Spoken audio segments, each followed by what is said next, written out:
Oh, Hello, everyone, and welcome to another author interview here on Tales from the Wandering Scribe. I'm your host, Gabriel Garcia, otherwise known as the Wandering Quill and the Wandering Scribe. And joining me today is our second newcomer to come onto the show, making their official debut on the channel. Now, my guest was born on Friday the 13th and lived in a haunted castle for 3 months. So, naturally, she decided to become a horror writer. And her work has appeared in over 40 anthologies and magazines. And when she's not consuming pop culture with the voraciousness of a vampire at a 24-hour blood bank, I absolutely love that. You can usually find her with her black cat on social media. And last year, she was part of a project for Till the Yule Log Burns Out as a project manager and working as an editor in addition while also writing the books Wraparound. So without further ado, let's give a huge welcome to today's guest, Catherine K. Hanifen. Kay, thank you so much hi. for coming on the show today. Hi, it's really awesome to be here. Thank you for inviting me on the show. No Um, problem, Kay. So before we dive into your works, your novels, is there anything else you would like to share with our viewers and listeners? um, Not really that I can think of at the moment. I'm excited to be here, and yeah, I'm excited to talk about writing. Nice. Now, in your introduction, you have an anthology out called Till the Yule Log Burns Out, but you are also in the process of writing another story. Can you tell our viewers and listeners what that story is about? Okay, as in till the Yule log burns out, or the other one? The other one. Okay, the other one. So the other one is The Last Ballad, and it's a sapphic Gothic ghost story novel centered around Rhea Ballard, who is the last in her family line. After the death of her abusive grandparents, she returns home for the funeral, only to discover that she's inherited everything and now has to go through like her family history and um like for probate and stuff. So she's kind of stuck in the this old Gothic manor house for all of that, for going through legal documents until she can leave. And then she's accompanied by the cook and the house cook turned caretaker and their repairman, who also, the cook lives on the property, the repairman does not, and has to face down both the literal and metaphorical ghosts of her past. This is Ooh. yeah. The Last Ballad is set. I signed up with Miraval Publishing, and The Last Ballad is set to be released probably sometime in the spring. Oh, that's good. That's very good to hear. Man, I don't know what it is with when it comes to, like, gothic horror writers, but when they craft really great stories, they know how to craft amazing and sometimes terrifying works. So I'm very eager to see this one when it comes out. So before we dive more into that, as well as, of course, Yule, let's actually talk a little bit more about you, Kate. So let's go back in time a bit to your Okay. childhood. Okay. So, would you say growing up you were always a creative and imaginative person, or did that creativity come about at a later point in your life? I'd say I always was pretty creative. Like some of my early childhood memories was me dictating stories to my mom, and then I would illustrate the stories that she would write for me when I was like 5 or 6. Uh, Fan fiction with me and my younger sister Daphne from Scooby Doo, and a local ghost whose story I liked because she seemed really nice. um, The ghost's name was Charlotte. It actually is a local legend. Not in my town, but in the next town, kind of in the next town over, of like this one friendly ghost that lives in the place is called Old Occoquan, the town. And there's a store, and like she's mostly known for like leaving flowers around the shop where she lives and rearranging things sometimes, but is otherwise, pretty friendly. And I don't know why, as a kid, I just really liked her and wanted to be her friend. And so, yeah, and then around fourth and fifth grade, I had a lot of teachers that encouraged my writing. They saw something in me and like encouraged that. And then in high school, I went to my school specifically for the creative writing program. The Center for Fine and Performing Arts was their big umbrella program. And then I did 4 years of creative writing in that program. And then I went to college and got my BFA in creative writing at Emerson. Nice, very nice. And I have to say, you're probably the second guest I've had on the show, probably the second Gothic guest on the show that has said that they lived in a haunted house of some kind. My first guest was Stephanie Kemmler, who grew up in a Gothic Victorian style house. So that, I think, A, is pretty awesome. And also B, born on Friday the 13th. I mean, Yeah. that's obviously like destiny. Is like, okay, well, I'm born on probably what is known as the most unlucky day of the year. Might as well make something of it. Yeah. Oh, it's like a running joke in my family how like I'm more intentional about it, and my mom's side of the family is very unintentional Gothic. She dated a descendant of Dracula that she met at a New Year's Eve ball in Australia. Not Australia, Austria. And grew up with a descendant of Edgar Allan Poe. Not a direct descendant, but Edgar Allan Poe the Fourth, who actually played him in a couple like movies and TV shows, like Sabrina the Teenage Witch. Okay. Yeah. So, among other things related to the family, it's become a running joke that she's more accidental, I'm more on purpose. And yeah, for the castle, the haunted castle, it was for a college program actually at for Emerson. They have this campus in the Netherlands that was a 14th century haunted 14th century castle, and when it's several centuries old, it's probably going to be haunted. I actually didn't really experience much except for my laptop randomly draining power at one point, and maybe some mysterious footsteps that could have just been the groundskeeper above, like in a storage room. Aside from that, I didn't really experience anything, but I did have friends who experienced stuff in the castle. Oh wait, there was another thing.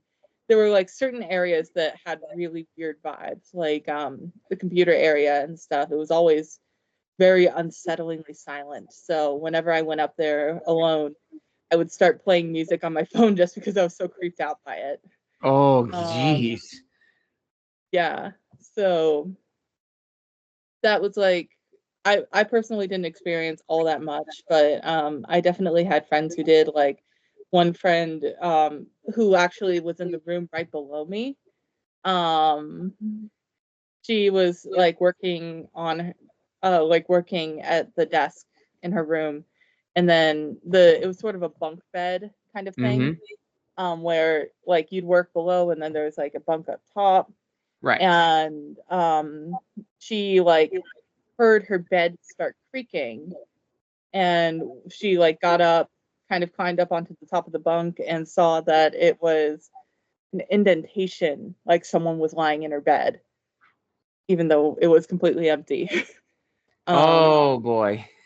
Yeah, that was creepy. It was wild. Supposedly we were also right above the dungeon, so maybe that's what that was. The dungeon got turned into like a gym. The equivalent to like the gym just had some weights that you could lift or something if you really wanted to. I don't think I ever saw anyone use it.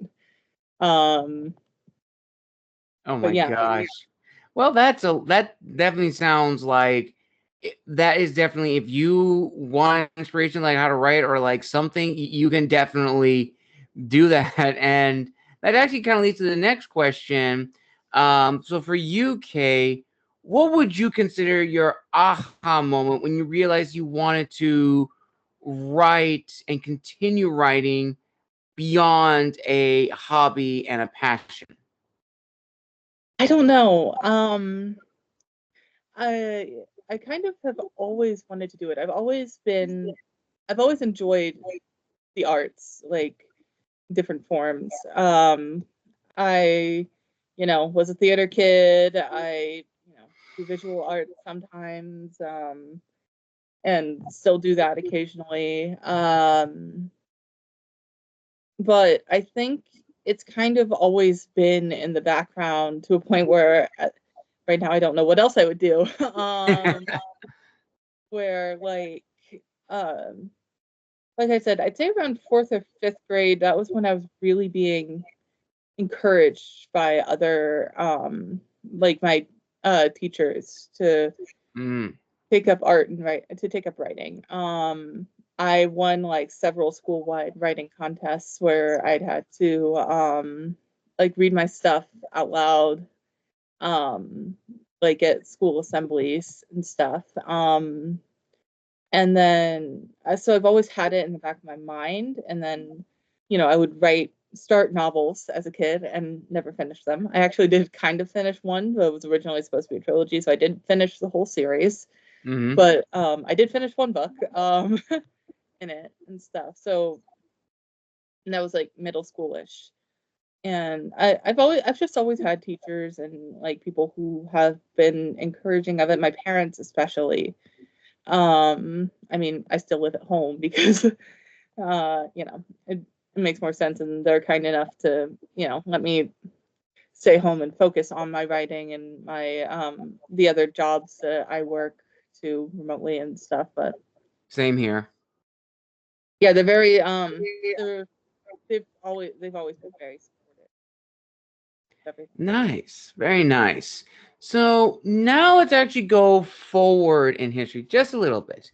So now let's get to the point, the moment where you're writing your. So it's after. Well, let me just say this. So last year, your the anthology, the Yule Log Burns, was that around the time when you began writing your second story, or did you write or part of the Yule story first and then began writing your Gothic story? So the Gothic story is actually way older than my Oh, okay.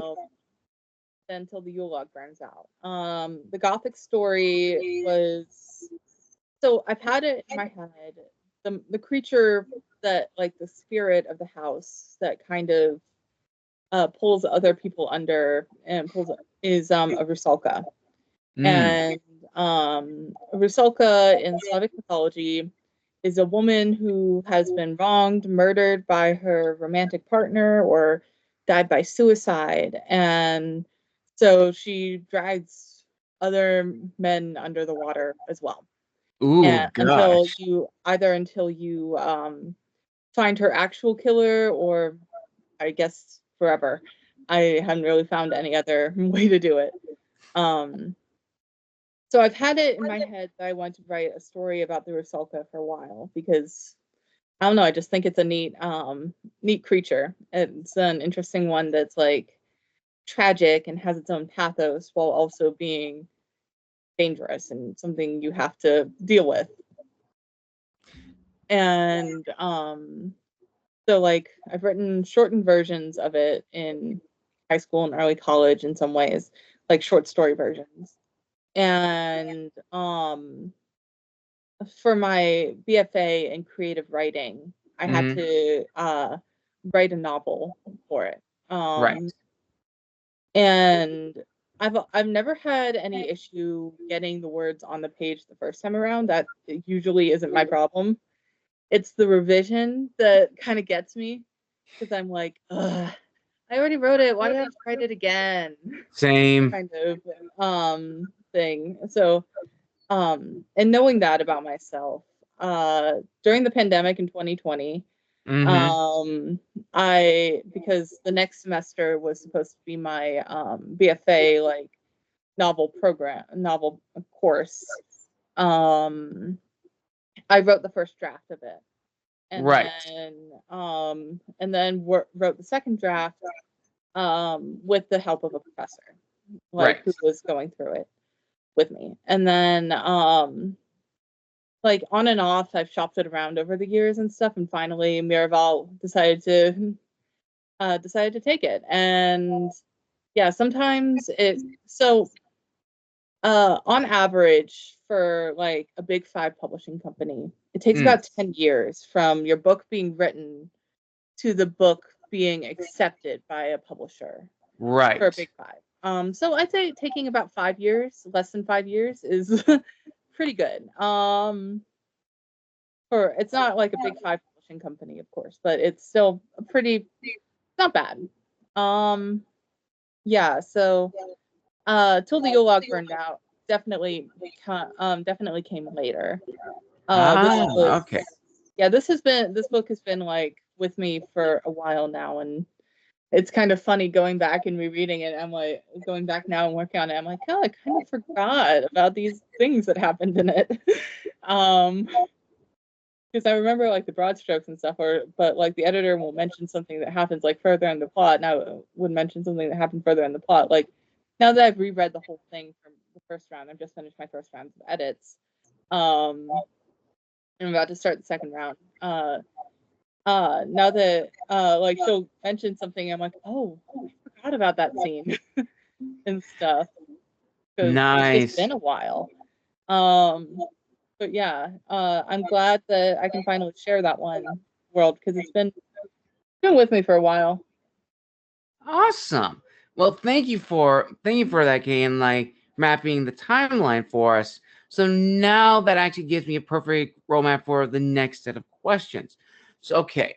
So now let's go back again in history. So you going back to your Gothic story.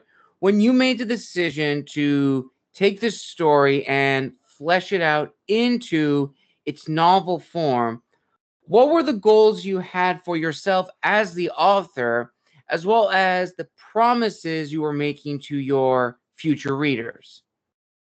Hmm, that's a good one. Like I have to think back like 4 or 5 years now. Who I was 4 or 5 years ago. A part of it, I think, like I said, was the fascination with the folklore aspect of it. I love, and you'll see it until the Yule Log Burns Out too. I love like folkloric creatures and stuff, and I feel like the Rusalka, as like ghost stories and monsters go, is very underutilized. Mm. Um, and you can use it to I feel like you can use it in a lot of interesting ways. And I also am always fascinated with like themes of like the sins of the father and reckoning with the past and stuff. I've like in reckoning with history. I'm lucky in that my family is my mom's side of the family especially is very big on genealogy. Mm. Okay. We keep pretty good records of um like our family doesn't my mom's side of the family doesn't date back to the Mayflower, but it's pretty close. They came Oh, in on the wow. Welcome with William Penn. Um and so like they kept over the years records, and um I like I feel pretty lucky in that as we've kept records and stuff, it's like most of the time her side of the family has been on the right side of history. Mm. Um, but like I'm also intrigued about stories of families that haven't been on the right side of history, and what do you do if the sins of all your family's past suddenly sins of the father come crashing down upon you threefold and stuff. And that's sort of where a lot of the themes of the story came from, is an interest in like I think it's something that, you know, even though we aren't like even though it's not literal, it's still something that we have to reckon with like as a culture historically as well. Right. And this is sort of a microcosm of that, where you have one person reckoning with the ways that even though she went through a lot and suffered a lot, she still has a lot of privilege as the last of this family line, and she has to reckon with the ways both that she has this privilege and all the awful ways that she's been treated, and also, you know, her family history in general and how awful her ancestors have been. And um, it's sort of a microcosm of us. Like, I feel like as a culture, haunted houses stories have become popular. Mm-hmm. Like the idea, like more popular in the past couple of years, because it's the idea of reckoning with the sins of the past, because the sins of the past aren't just in the past, they also affect the present. And it is something like mine is a very exaggerated version, like microcosm, but also exaggerated, of the kinds of things that people that, you know, people who, you know, maybe are white or upper class, middle class, or just like people who experience certain cultural privileges and people who um like but like do need to like reckon with too in creating a more equitable society. Um, Absolutely. yeah. That actually kind of reminds me of a movie I actually just saw, the Piano Lesson, which it does touch on. At first, you know, the Piano Lesson, you know, for those who have not seen that movie, it's about this family that has this ancestral piano. One member of the family wants to sell it, the other one doesn't. And Mhm. then there's this aspect of, you know, this the house is not haunted, but there's definitely something sinister to it. Like there's like this entity that's still tied to this. And of course, in the Piano Lesson, this family entity is the ghost of the man that owned their grandfather and grandmother and great grandfather and great grandmother. So his demon or essence is still inhabiting the piano. And in the rest of the movie, it becomes this haunted house where they now have to exorcise the demon, this spirit out. And I was like, as you said, like, you know, the sins of the past or like the traumas of the past are now affecting the descendants, and it's now up to them. It shouldn't, but it falls upon them to, you know, right the wrong. And I always like for stories like those of getting like feedback from other readers and hearing their honest thoughts about stories like these, especially for horror and like gothic stories. So for you, Kay, did you have any beta readers and arc readers in the midst of the editing and eventual, well, when your book will be published, I say the editing process of Mhm. your story? Well, one was my college professor who actually, and I think like looking back on it now that it's coming back to me a little bit. A part of the reason why I chose to write a gothic story was because that was his specialty. Mm-hmm. I had signed up for a course of like his course teaching gothic literature Mm. stuff, but then the pandemic hit, and since Boston is so far away from where the school is based in Boston, but I live in Virginia. Since the school is so far away, if something were to go wrong and stuff, we kind of decided that I would do my last semester at home. And so I couldn't take his class anymore. But Mm. I could still meet with him remotely for the BFA program. And um, yeah, the so he was a beta reader, but he has a lot. He was already very knowledgeable about the Gothic, and like so I remember him kind of we had a lot of talks about like the Gothic tradition and stuff in it. And then I'd say the other one, I mean, the other one right now is Brooke, who is my editor. She's going through now. She going through now for the second draft. I didn't have all that many others, to be honest. I tend to hide my work until like I'm sending it out. Sometimes Absolutely. my mom beta reads too. She'll beta read for me, like other books that I've worked on and stuff. Okay. All right. So from those reviews and sorry,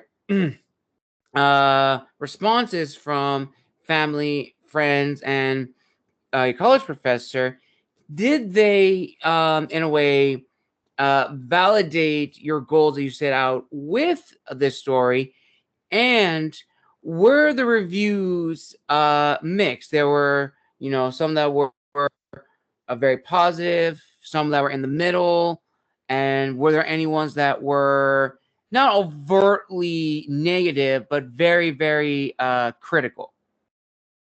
To be honest, so far, knock on wood, it's mostly been positive. Like I said, I've only had like maybe 2 people read it now. Read it through, and they're reading it with the express goal of making it better.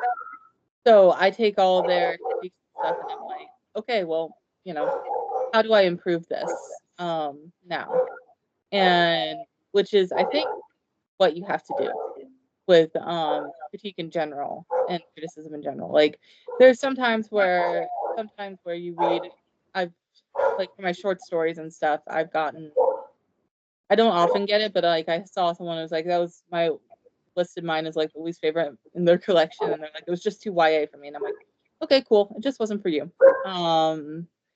But and so you have to learn how to differentiate the it just wasn't for you critiques to the from the like negative because there's something that like is wrong with the story that like needs to be fixed or corrected.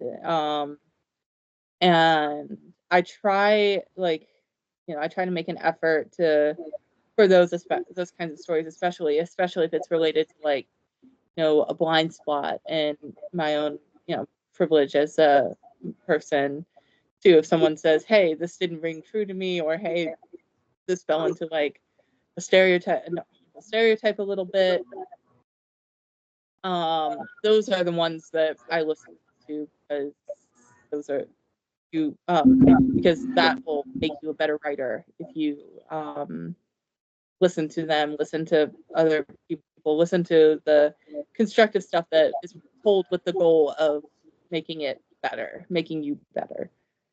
Absolutely, 100%. I always agree that, reviews, especially reviews that are very, very critical, are necessary for all authors to grow and improve their writing. And that's actually going to be something that we're going to be touching on later when we get to the business side of being an author. So the next question, which is more of a reflective question, and that's something that you touched on not too long ago, where, you say you're very, don't want to say private, but you're very selective of who you share this story with. And I definitely think, as authors, there is that sense of vulnerability when we're sharing our work with people, whether it's, for reviews or when we go about publishing it. And I definitely think when we go to that moment of publishing a story, our anxiety and hesitancy increases tenfold, especially now with social media. Social media is very, very beneficial for authors. It allows us to promote our work to a wide range of readers and viewers, but it's also a double-edged sword, and we open ourselves up to backlash, to trolls, to hate comments and hate speech, and people giving, 1-star reviews and not giving like reasons why. And also, there's that sense of imposter syndrome in the back of all authors that make us question, we shouldn't be doing this, we shouldn't be writing this, or we shouldn't even be in this genre to begin with. So I'm wondering, Kay, for you, when you were writing both your Gothic story and when you until the Yule Log burns out, did you have those moments of imposter syndrome? And if not, what does discipline you to keep going and writing these types of stories? So I'd say yes for The Last Ballad, no for Till the Yule Log Burns Out. And the reason why The Last Ballad is because I've been shopping it around for 4 years and haven't had much luck. Some people were like, sometimes I'd have like an enthusiastic, well, we'd love it for, we just couldn't fit it in for our schedule this time around. Or, I mean, or like a less than enthusiastic, well, we'll take it, but it's going to require a lot of, we might take it, but it's going to require a lot of edits or something. And so for that one, I was starting to feel like maybe I need to like go back to the drawing board a little bit with it. And then, but now that I found someone, it's like, okay, it's still got its strengths to it and stuff. And I think a part of it too is for Till the Yule Log Burns Out, I didn't have that imposter syndrome as much because it was a group project. Right. I was like the project manager for the group project. So it was less imposter syndrome and, oh God, am I going to get it out on time? Oh, okay, that Because makes it's a sense. Christmas anthology. It's centered around Christmas. So like, are the other authors going to like, turn their stories in on time? And am I going to be able to get it out? And the release, I'd say, was a little bit bumpy. But the parts where I was getting good feedback and stuff, I wasn't worried as much about. So the way that I wrote the background for it, actually, let me rewind back to the premise until the Yule Log Burns Out, because that will probably make it make a little more sense. The premise is like the way that the concept that we had going into it was that it kind of is like a campfire, like people gathered around a campfire, or actually in this case, a fireplace at Christmas time. So this church group that is on their way to a Christmas caroling singing competition on Christmas Eve, when their bus spins out and breaks down, and they're it's in the middle of a blizzard. But they're lucky enough to find this inn run by a mysterious innkeeper. And they're like, oh, well, we're not going to be able to make it to the competition in time. But, this place is really nice and festive. And we might as well just do Secret Santa now to kill time. And, so we can get at least something out of this. And, but as they start opening their gifts, they realize that one, it's not the gifts that they originally got for each other. And two, all of the gifts are related to something from their past. Like something supernatural or a sin that they've committed, something that is or is inexplicable in some way or another. And so they're kind of reacting as the story goes on, and they're learning about these people that they thought they knew,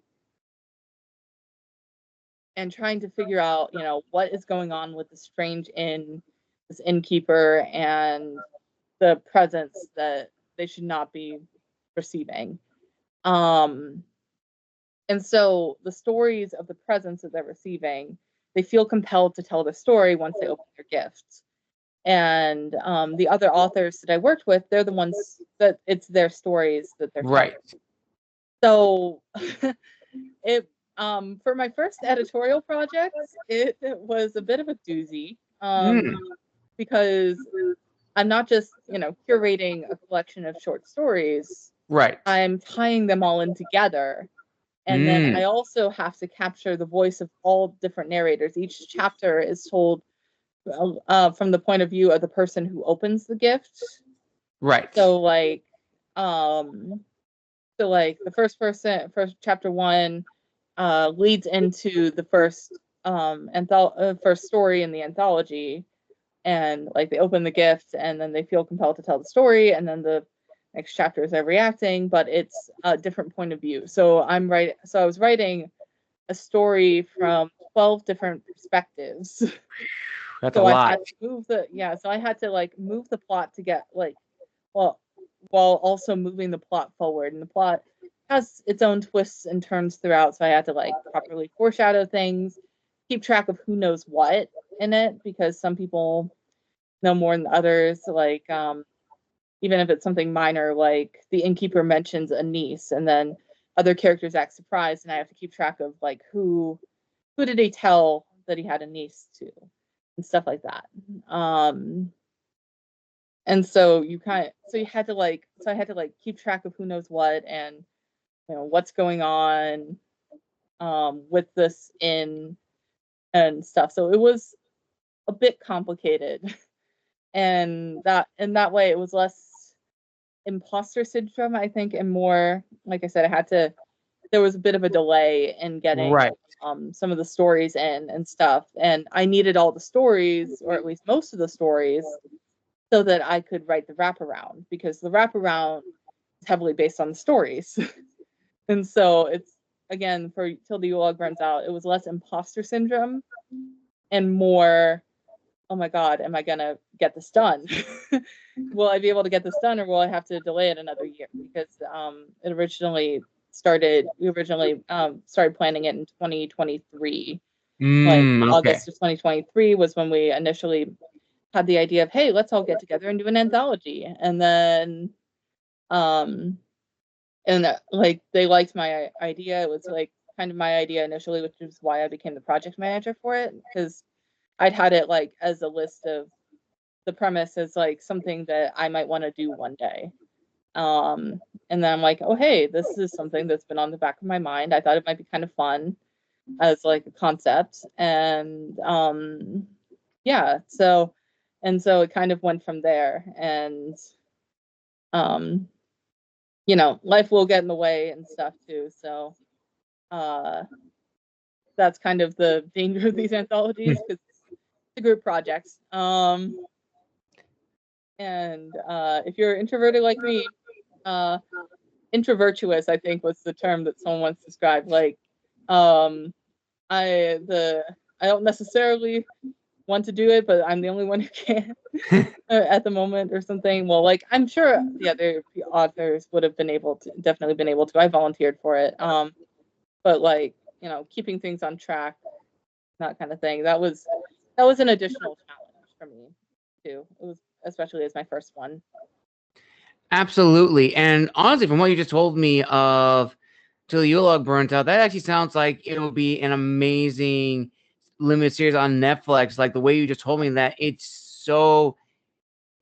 really grabs your attention. It certainly grabbed my attention, which now I need to read and really see these incredible stories, and just seeing what these different authors brought to the table to craft this connected world that takes place in this inn. And speaking of crafting stories, now that leads into the second portion of the interview, the business side of Oh being boy, an yeah. author. Yep, here we knew we are gonna get to these set of questions, but that's sort of like a little icebreaker. So, okay, I imagine going back to your story on the last Ballard, you've been sourcing this book for many years now, trying to find the right publisher that fit well with you and also made sense for your book. What were the challenges or the things you were looking for in a publisher for your book? And also, looking back now, would you have still chosen the same publisher, or would you have gone, let's say, hybrid or independent?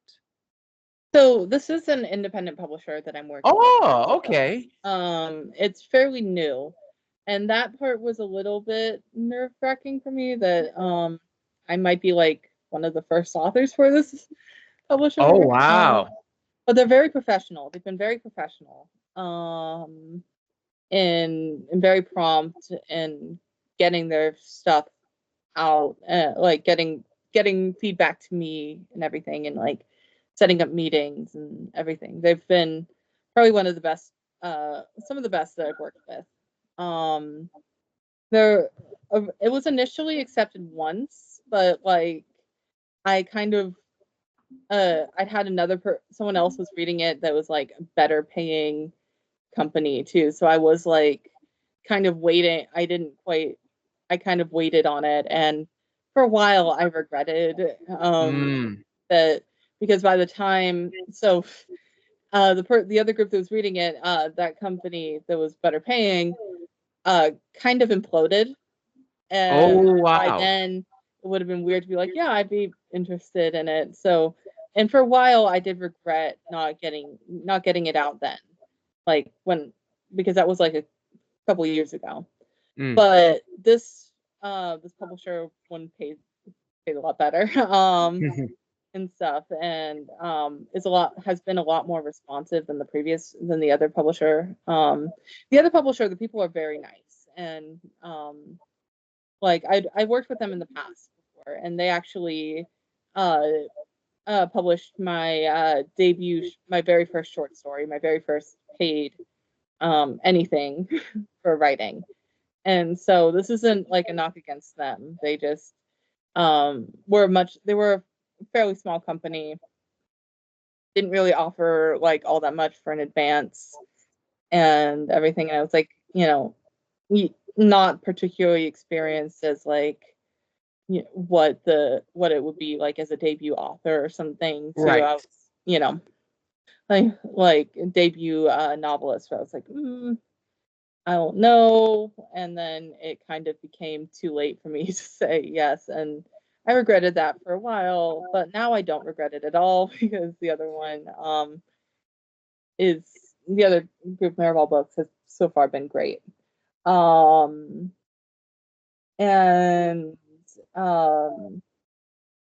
so that's kind of been for shopping it around. The rest of the question, I've kind of lost track. I think you answered what the second part of the question was, looking back on it, would you still stayed with this company, or would you have gone let's actually go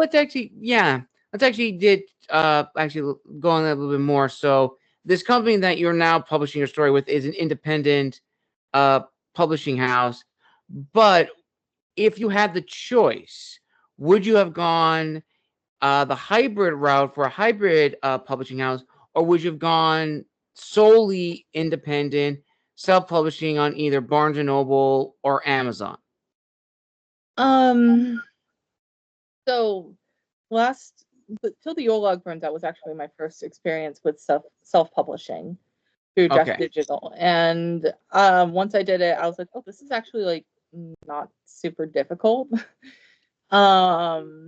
So I would be willing to do that. Again. I'm actually glad though that I'm like with a publishing company for my debut novel and stuff. I'm and like if I have a book that no one seems to want to take and stuff, I might go the self-publishing route again, or if I decide to do another anthology at some point, maybe in the far future. I still have residual stress from the previous one, but project typical manager stress stuff. The people, I want to make it clear that the people I worked with are all lovely, and I'm friends with all of them, and that was a part of the reason why we did it, is because we're all friends. Right. And but that can also add a little to the stress, because like we're all friends, but then if I have to crack the whip, I feel bad. Right. Absolutely. So yeah, so the people there, I want to clarify that all my other co-writers, co-authors on that anthology, they're all lovely, and I loved working with them. And so yeah, if I do another anthology, I probably won't do one for a while, like, because I need to let the dust settle until the Yule Log burns out a little more. We might do some I might do some more with it in the coming year. But like we need to let the dust settle. I need to let the dust settle mentally before I Right. can think about it. But if I do, I would be interested. I would probably self-publish with that if I do that group anthology. Draft to digital. If we're getting into the business side of writing, draft to digital. Its one drawback is that it doesn't do hardcovers, but honestly, Mhm. it's such an easy system to use. Especially for my first one, it does pretty much all the formatting for you. It does mean that there are some limitations Right. that can be a bit frustrating, like can be a slightly annoying. But in my experience, it's free, and it for being free, what you get is very very helpful and stuff. So if you are considering publishing indie, like independently self-publishing, I definitely recommend Draft to Digital. I know some people use Income Spark. I'm not as familiar with that because this was my first time self-publishing. Mhm. But Draft to Digital, if you're doing an anthology, it does the royalty calculations for you. It does all of the it basically does pretty much all the work. It like curates all. It'll send you like through it'll post all like the book listings everywhere. It generates its own ISBN, Mhm. and really like I think there is some marketing assistance too, but really like that really the only thing you have to do after writing the book and getting it all formatted the way you want it um is the marketing aspect of it. Absolutely. And actually, the second author, Kay, that has told me about draft to digital and the huge benefits. And for viewers and listeners who don't know what draft to digital is, just as Kay said, it is a free platform that allows authors to not only self-publish their books, but it also allows you to self-publish where in particular. So let's say you wanted to self-publish through Amazon, Barnes & Noble, Kobo, and all the other small platforms and have a universal ISBN. Well, if you click on that ISBN or that link, that universal link, that will have all the sites that your book will be located in, ebook and paperback or physical copy, which that is a huge game changer, especially for authors. I'm also glad also, okay, you brought up or talked about the relationship you are having with the press house, the independent press house that is, publishing The Last Ballot, because I definitely feel small publishing houses don't get a lot of recognition and love because they do just as much work as the big ones on the East Coast, but definitely there is this gatekeeper mentality on these bigger houses, which I can understand from their point of view. They are business and they have to really consider if this book is going to be marketable and make the money, which I completely understand. The problem is it makes it very hard for authors to go to those big publishing houses if they really want to, like Penguin Random House, Yeah. Macmillan, HarperCollins, Thor, Forge. But definitely, I think if you are an author and you do want to go either the traditional or indie, definitely look into small publishing houses because I Mhm. know quite a few authors who have great rapport with small publishing houses, either in their state or in another state. And it's just an incredible experience all around. And going Yeah. forward in the business side, I think another thing to talk about is, of course, understanding and creating the audience. So for authors like me and Kay, when we write our stories, we are the target audience first and foremost because we know the story better than anyone else. But when we go to publishing the story, that's when it's different because we now have to think, okay, who is exactly going to read this book and what genre does it fall under? So for you, Kate, can you tell us about that side of writing and the marketing aspect for The Last Ballot? And as another add-on to that question, do you have a good idea of who your audience is? Yeah. So actually, because I'm not quite ready for the marketing side of The Last Ballad, I'm going to talk more about Till the Yule Log Burns Out, because that one required me to do a lot of the marketing. All right. So that was me doing the marketing myself, as opposed to having a publisher with a marketing team. And Right. so we're not ready for that yet with The Last Ballad. And so I won't be able to, I can't really talk on that as well easily. Fair enough. But for the marketing for Till the Yule Log Burns Out, that one was something I had to that was something that I of course had a lot of had my authors helping me with it. But I was coming up with a lot of the graphics and stuff like that. And so a lot of what I was pushing for it, a lot of what I was doing for it, one, I decided to use my cats in the marketing a lot.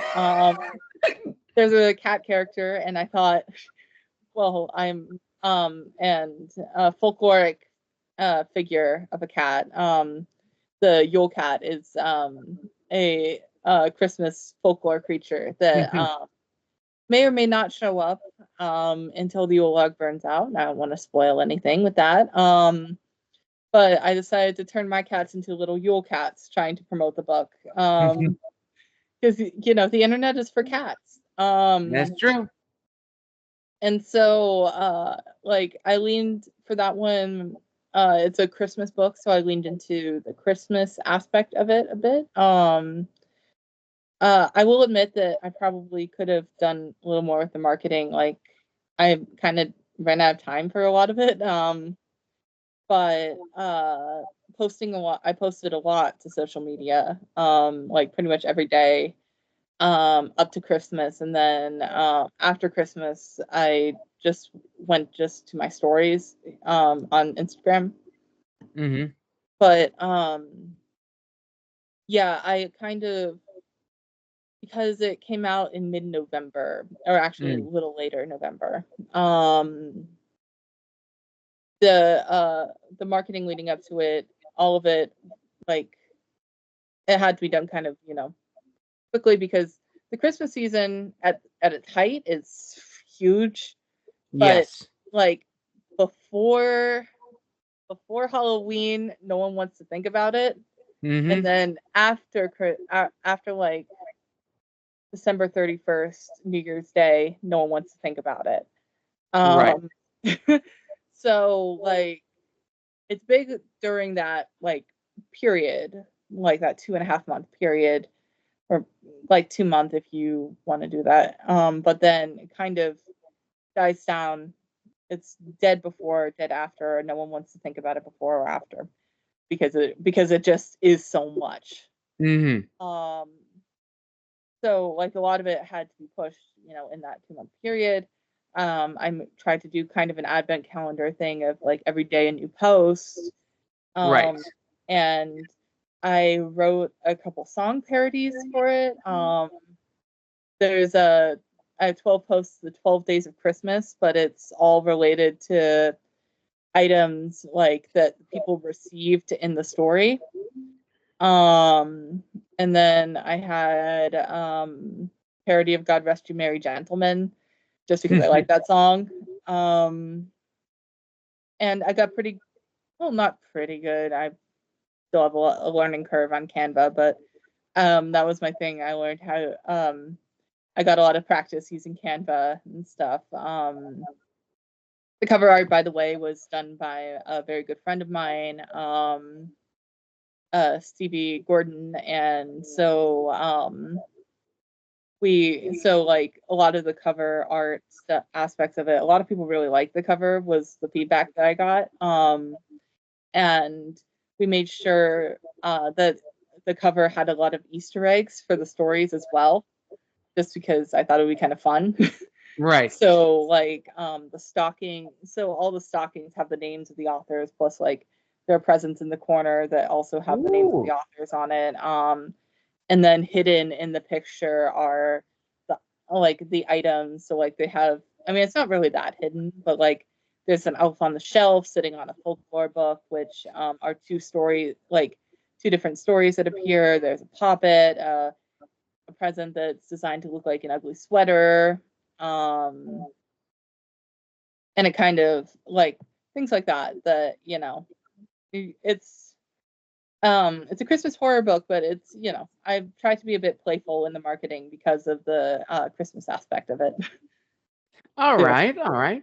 And kind of going forward from that, the audience is always important when writing the book, but also fine-tuning that is the readership. Where does it fall in on the readership? And I think that's another very challenging aspect. So I'm actually going to go and to talk about, the rough draft version of The Last Ballad as opposed to, the almost published version. So when you were writing the initial draft of The Last Ballad, Kay, where did you imagine it would fall under the readership in terms of like age? Would you say it was sort of like new adult Gothic or more along the lines of adult fiction, adult Gothic initially? So all the characters are kind of in their early to mid 20s, and I think I pictured it more like adult Gothic because Shirley Jackson was one of my favorite is one of my favorite authors, and so it's kind of a send up to her. All The right. original first in the initial first draft, the first lines were very similar, kind of similar to The Haunting of Hill House.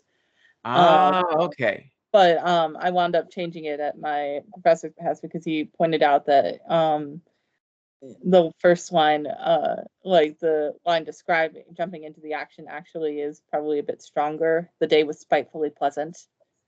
Um, so like I kind of had fans of the Gothic in mind. It wound up being a little bit so hilariously. It wound up being very similar to The Haunting of Bly Manor, the Mike Flanagan miniseries. Okay. They came out that same year, but I had already written the first draft and was halfway through the second when it came out, and it happened All to be right. very similar.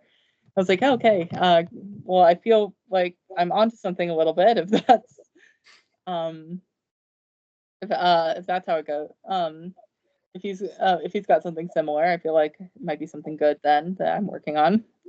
It's not too similar. I just noticed that because his is based off of Turn of the Screw. Mine is not. Right. But there are definite elements like the sapphic elements, the lady in the lake, drowning people. All of those kind of uh, are similar, and some of them similar. Mine doesn't have any children in it. Mm. And is more focused on the person who had actually lived in the house as opposed to people who worked in the house. But yeah, it just kind of was funny to me that it wound up being similar. So yes, if you loved Mike Flanagan's Haunting of Bly Manor, but you want the lesbians to have a happy ending, then sorry, my phone just started buzzing. This is probably a scam call. Then check out The Last Ballad because they do have a happy ending in that one.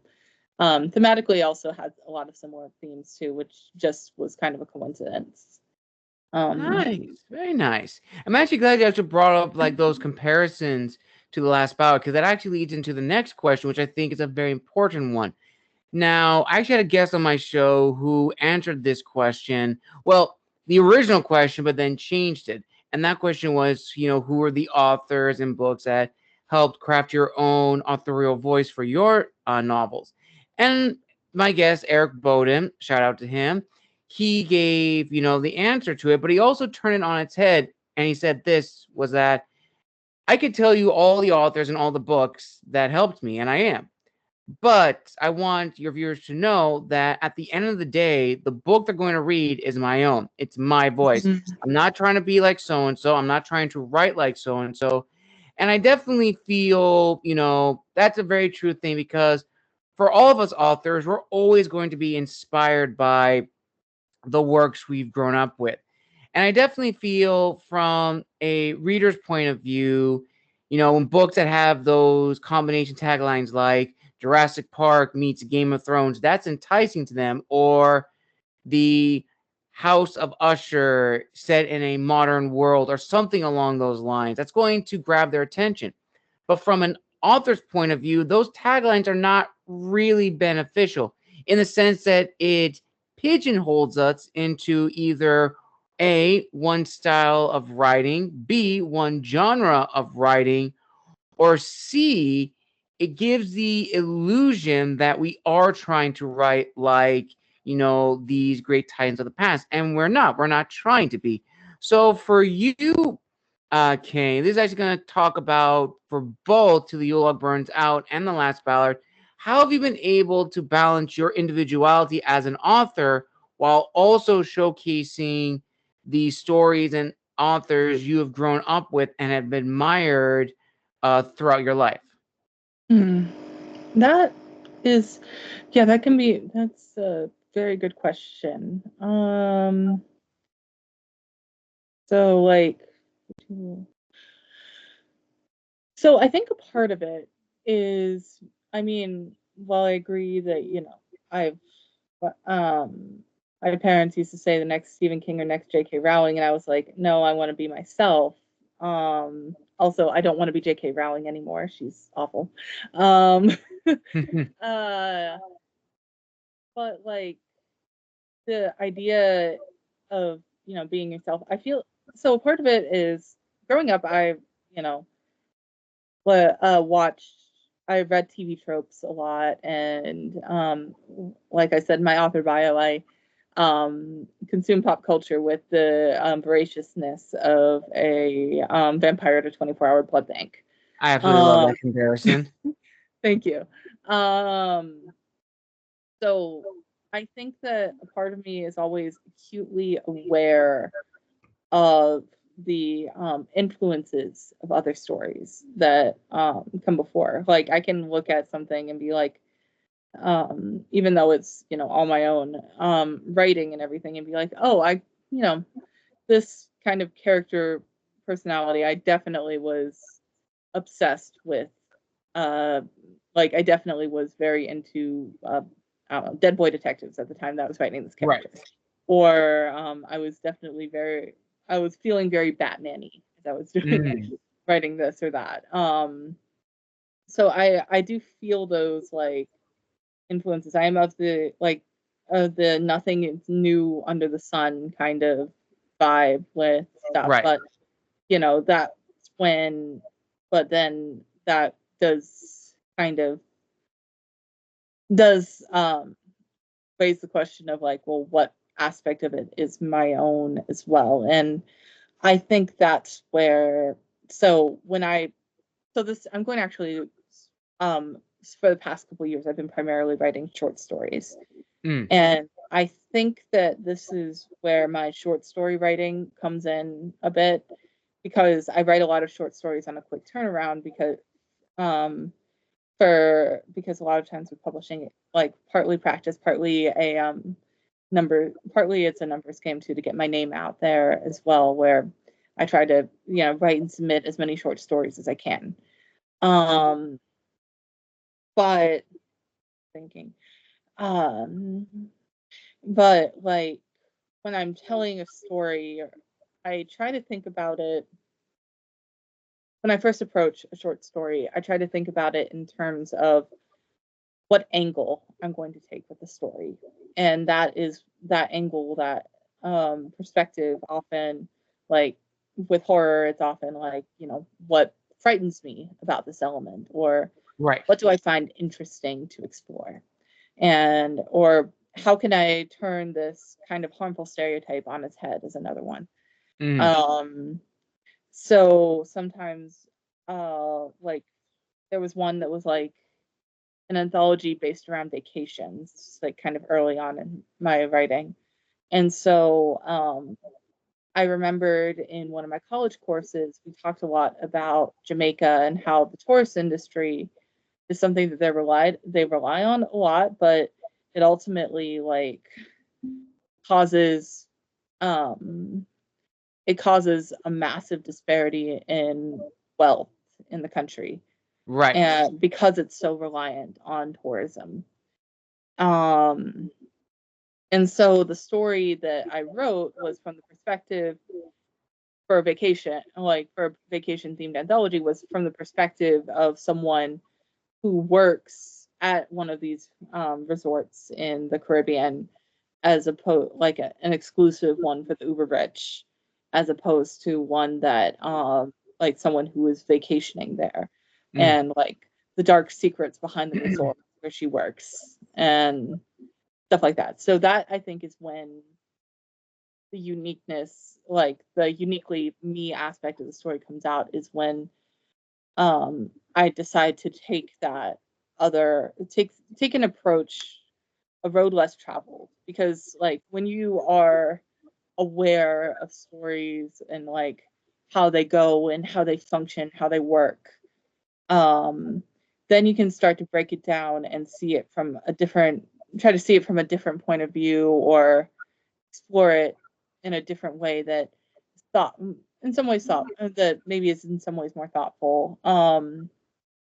For horror writing especially, it's important to do that, because when you're writing horror, you can't be thoughtless about it. It often, often the fears that it touches on are things like the fear of the unknown, fear of your own body failing, Mm-hmm. but that can easily turn into fear of immigrants, fear of people Right. with disabilities. Um, so what you have to do with those kinds of stories are like,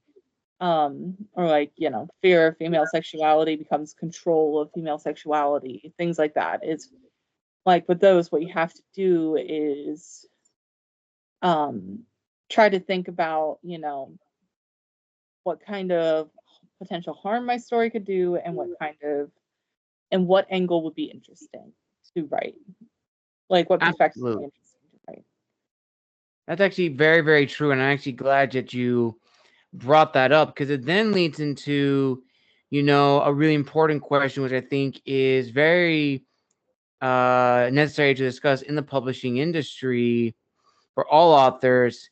And that's this, for all authors or people who want to go into this industry, after interviewing with UK being 108 authors within 2 years, I've learned that there are two roads for authors. One road is to be an author, which is a person dedicated to storytelling and not solely motivated by capital. The second is to be known as an author, one who's dedicated to marketing, showcasing their work, going on podcasts like these to talk about, who they are. And ultimately, we all want to go on the second road, to be known as an author. But I definitely feel for first-time authors who get into this industry and go down that path as their first one, they're definitely going to run into some issues long term. Because I'm sure you definitely agree, Kay, that being an author, it's not a get rich quick money Oh no. scheme. It's not. It Absolutely is not. a hustle. It is a grind. And the hard truth to accept is that there is no guarantee that your debut novel is going to guarantee you the overnight success you want. There are Mhm. exceptions, of course, to that rule, as in every industry.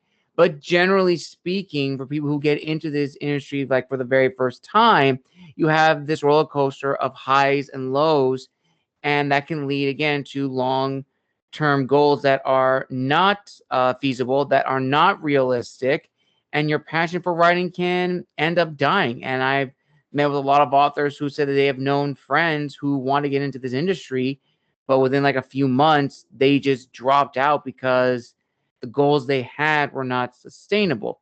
So, Kay, I turn over to you to hear your thoughts on this discussion. That, yes, while it is true that your first book is not going to give you everything you want, it should not deter you from creating stories if that's something you're truly passionate about.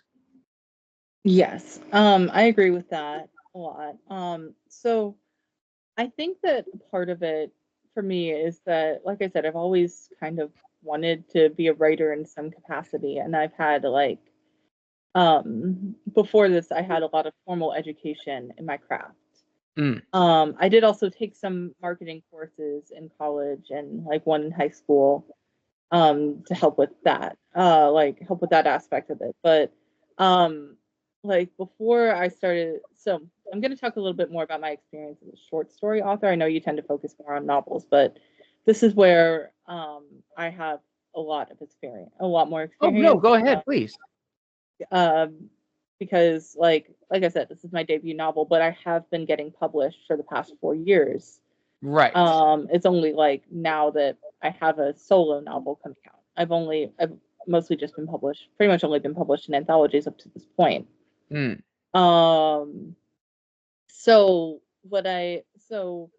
I used to hate sending myself stuff out to other groups and stuff. My high school creative writing teacher, Kathy Haley, who was awesome, made us do it.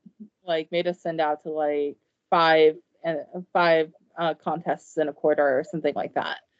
And I hated it. That was like the one assignment that I rarely ever completed in high school. But then in college, like when I was getting into my last semester, I was like, I had kind of like my last couple semesters, I was kind of like, oh, well, if I want to actually have a career, I have to start doing that. I have to start putting myself out there and sharing everything, like sharing my writing and everything. And so I guess and that kind of became my strategy in a way too, is that what I've been doing for the past like 4 years or so, to help maintain the pace, because it is like a grind. I do write every day. I write like I've fallen off a little bit like this past couple of weeks from, holidays and stuff, and working on the book edits, but I write about 1,000 original words every night. And same here. And getting into that habit now, I feel guilty whenever I don't, which maybe isn't healthy either. Yeah, that's true. Plus, writing down whenever I get an idea or something, the notes app on my phone is pretty chaotic. But like a part of it is kind of the discipline, not just to write, but to send stuff out. And that is kind of how you start to grow, both as like a writer and like both like in your craft, and also like as a writer getting your name out there. The idea that you like I send to as many short story anthologies as I can in a month. I mentioned before, like now I have a bunch of trunk stories that like I have a whole file of trunk stories that I can just send out when I like, if I find an anthology that's like kind of similar to it, I'm like, okay, I'll just try sending this out, see if it works, see if they like this, see if they like that. And then, but if I don't, I'll have work on an original story if I don't have a backup one, or one that I already can use. And so I send out a ton of short stories every month, and I've lost track of the rejections. I'm not even good at tracking my acceptances, to be honest. But rejections, I definitely haven't bothered to keep track of, except for my first, up to my first acceptance. I got 10 rejections until my first short story acceptance, and for that short story acceptance, it was only for $5. It was a very small pay.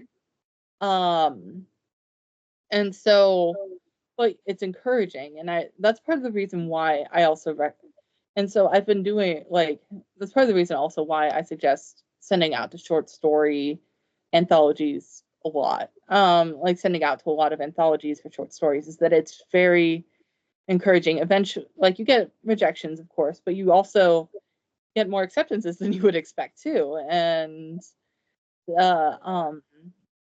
it helps build your name as an author, and helps helps you create a community. I wouldn't have been able to do Till the Yule Log Burns Out without the community of writers that was created from working with. So it was originally Harriet Everend had created her own anthology series called Horoscopes, and she had a couple volumes of that. But she is very good about bringing. She right now runs January Embers Press, and she's very good about bringing people together. And so like she brought all these authors in on a group chat, and then even after the book was published, we all still like stayed in the group chat and stuff, and just exchanged memes and stuff. And eventually the group chat kind of migrated elsewhere, but like we all joined that one too. And like from that like group chat and that community that Harriet Everend had created, we created our own community for like Till the Yule Log Burns Out, created our own group for that. And that book would not exist without the other authors and publishers bringing these indie writers together. Absolutely.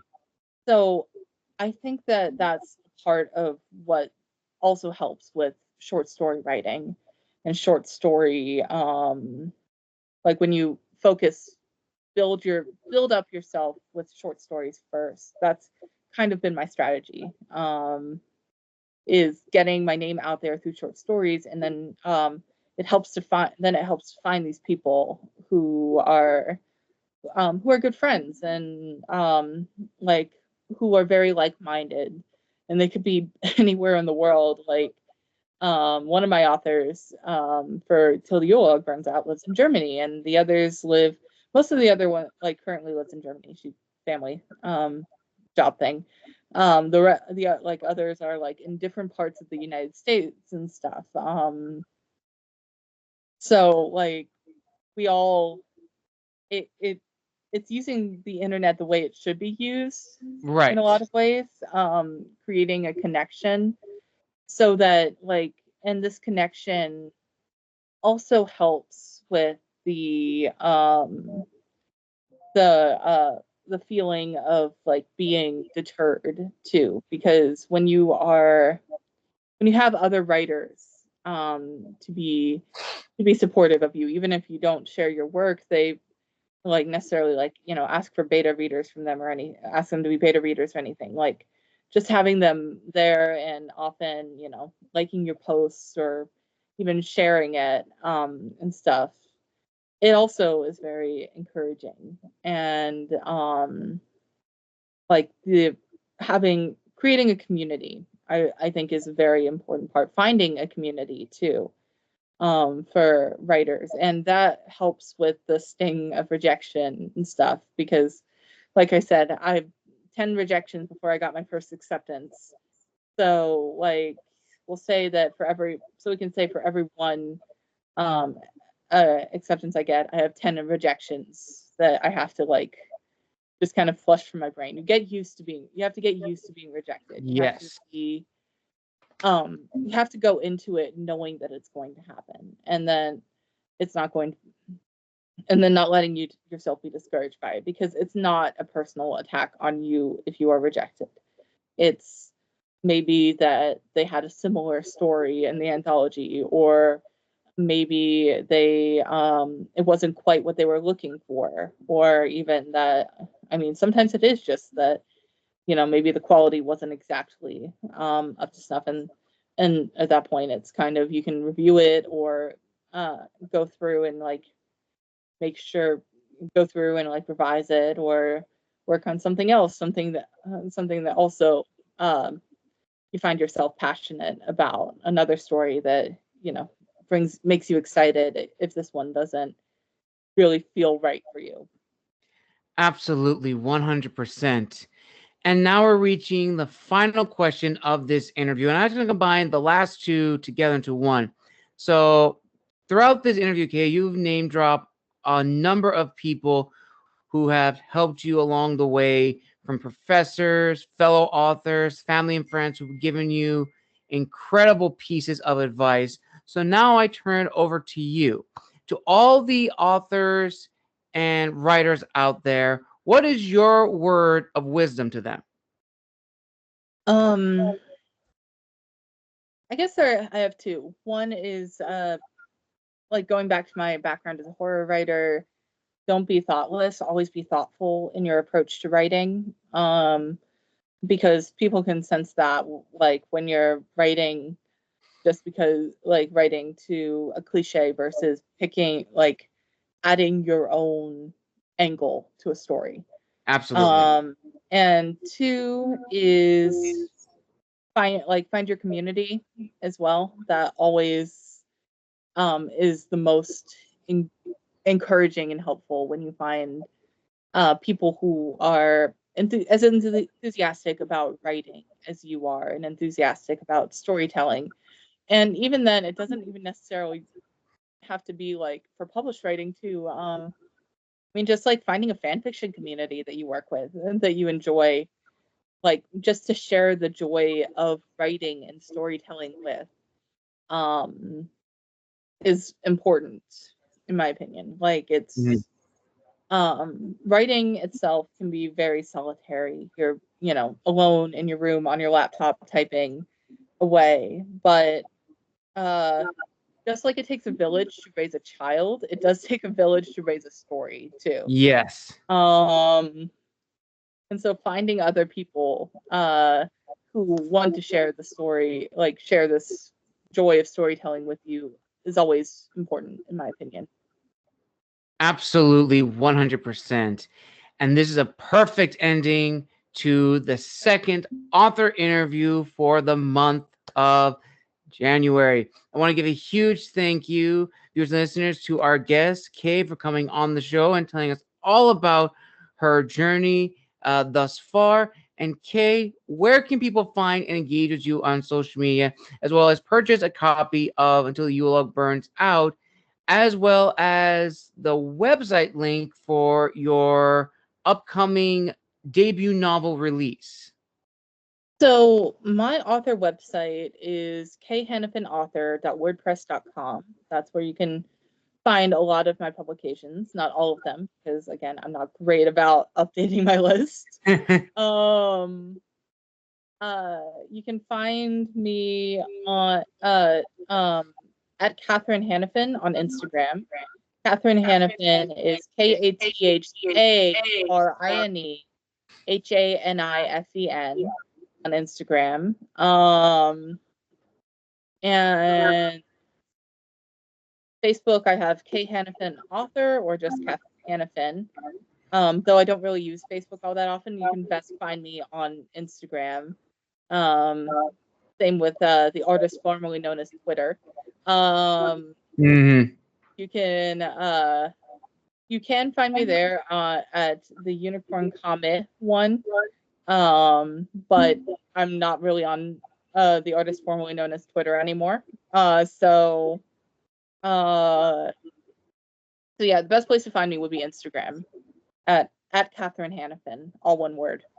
And on my WordPress website. And you can find my books, my new upcoming The Last Ballad at on Mirabelle Books, the publishing company, and then to purchase Till the Yule Log Burns Out, the Universal Book Link is available in my bio on Instagram, as is the Amazon link to purchase a physical copy. Excellent. I'll link all that down below in the bottom of this video. Viewers and listeners, thank you again for joining us for another author interview on Tales from the Wandering Scribe. Again, a huge thank you to Kay for coming on the show, making her official debut here on the channel. We wish her the very best going forward with the release of her book coming out this spring. And as always, viewers and listeners, make sure to like, comment, and subscribe down below.